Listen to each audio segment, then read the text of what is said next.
Wow! Please, do it again!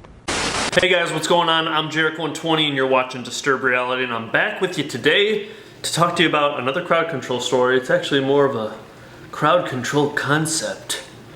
And that concept is giving your audience the gift of allowing them to react. I've been doing the daily street magic videos for the last 21 days or so now. 21 videos out, skipping a couple days, which reminds me, I don't have any footage yet. I need to go out and film more, so I might not have a daily street magic video going into this weekend, but I'll be out filming. If I miss a day or two, it's just gonna happen, that's life. So on a lot of my daily street magic videos, I've been getting a lot of comments basically saying that I'm too serious, or I stare the people down, or like, why don't I talk after I perform? And like, there's a really awkward silence, and it's just, it would be better if I talked. It'd be better if you did this. It'd be better if you were more upbeat and nicer and friendlier. And I plan on doing a video showing like that idea. I was like, you know, I'll take a trick.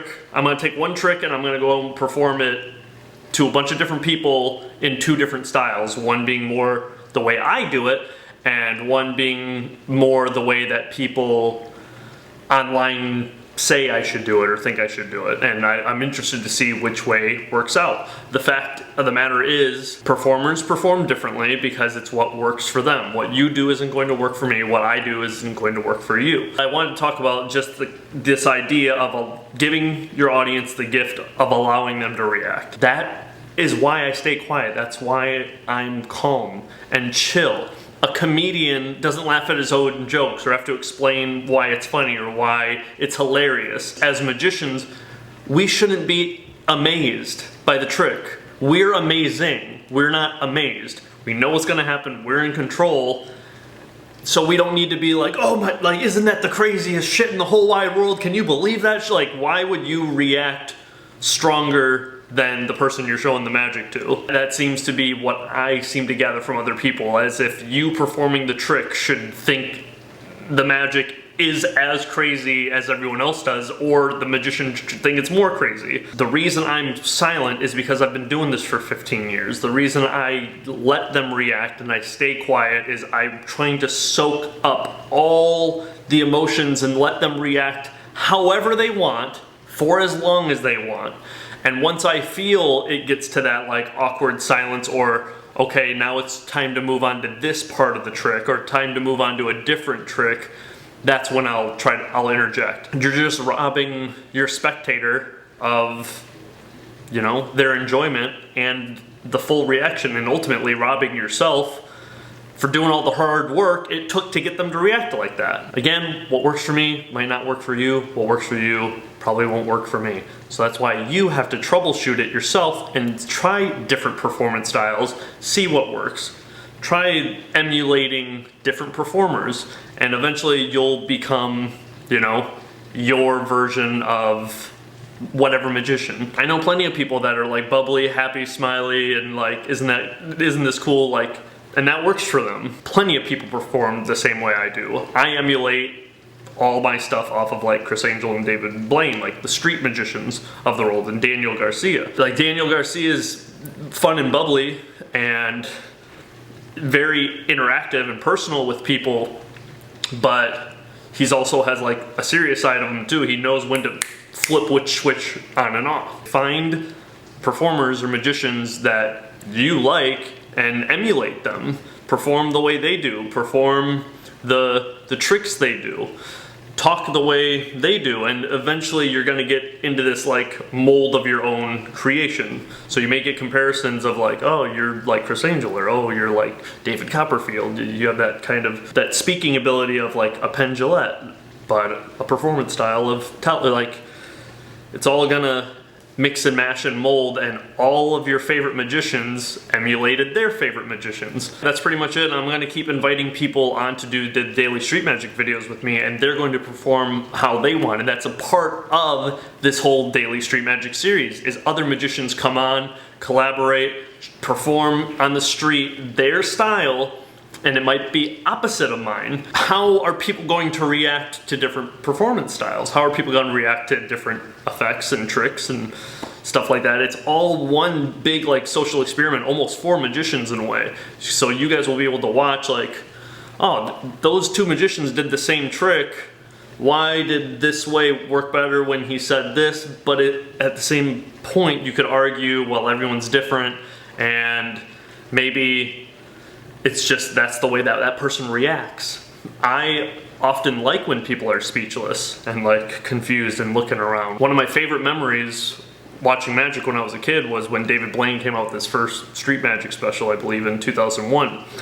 And he did the Raven to this kid that looked like in the trailer park, and the kid had his hand out.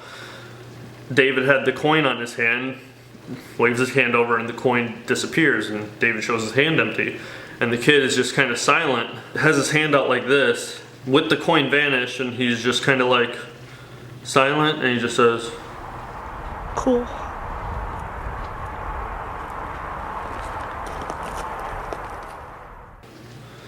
Which isn't a crazy reaction. But what's fascinating about it, why it's one of my favorite memories as a kid, is the kid says cool, like his dialogue did not match his body language. He's just like, cool. But he leaves his hand out, just staying there, like almost whether he was expecting something else to happen or still in shock that a coin vanished from his hand. He was silent, with his other hand in his pocket. David didn't say anything, and the camera just lingers on that shot for just a few extra seconds. It's not particularly, holy shit, what the fuck, where did the coin go? Like, what the, you didn't even touch me. Was that a trick coin? That was my coin, what the fuck?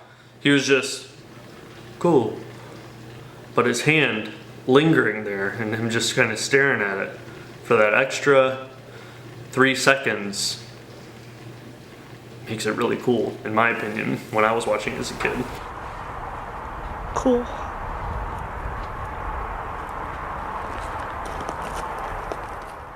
Some of my favorite reactions have just been when people are speechless. Doesn't mean they're dumb or don't understand what happened or that you were bad at the trick, just everyone reacts differently. So just keep that in mind and give your audience the gift of allowing them to react. If you are a magician and you want to come perform on the street, I will film you. Come out to Los Angeles and show us all how it's done, or show us your performance style, and we can compare and contrast. Fly yourself in, I'll pick you up from LAX, I'll let you crash with me for a few days, and we'll go film you out in Los Angeles performing street magic. Your style, your way, and we can have a really good time. It's an open invitation to anyone who would like to take on the challenge. I'm Jarek120. Hit me up on Instagram or Twitter via direct message if you are interested in getting a deck of playing cards, whether it's the Alpha Kappa deck or the CXX deck. I also have t-shirts, masks, wristbands, skull caps available for sale. Got a good handful of orders I need to ship out tomorrow. So if you're interested in that, send me a direct message on Instagram or Twitter at Jarek120. Subscribe to Disturb Reality if you haven't already. Leave a comment and like this video below. Come back soon for another daily street magic video. We're going to keep it going. People are like, oh, are you going to do 30 days? And I was like, I'm going to try to do 1,000 or however, until I can't stop. Some people are like, oh, are we just going to see a lot of the same tricks over and over and over? It was like, well, I don't know 1,000 different magic tricks. And if I did, what percentage of them are gonna just not be that good of magic tricks and not get that good of a reaction? So you're gonna see videos like that. Simple card tricks out in the street, and then people are gonna be like, man, they sucked at reacting. It's like, no, just the trick's not that good. You compare a self-working card trick to a trick like Profit, where people see $5 bills instantly change into $500 bills. Which one's going to have a better reaction? So which one am I going to want to perform more to get that better reaction? Got a new tutorial coming out this Monday. Other than that, I'm Jarek120. Thanks for watching. Catch you next time. I will be back with Approach Anxiety down the road. We already filmed some of it. Got to film more. Daily Street Magic tutorials and more videos like this, crowd control stories or crowd control theories, concepts. So until we meet again, am I talking to me? That was my schizophrenic Robert De Niro impression. Be inspired to learn, aspire to disturb, and always rise above.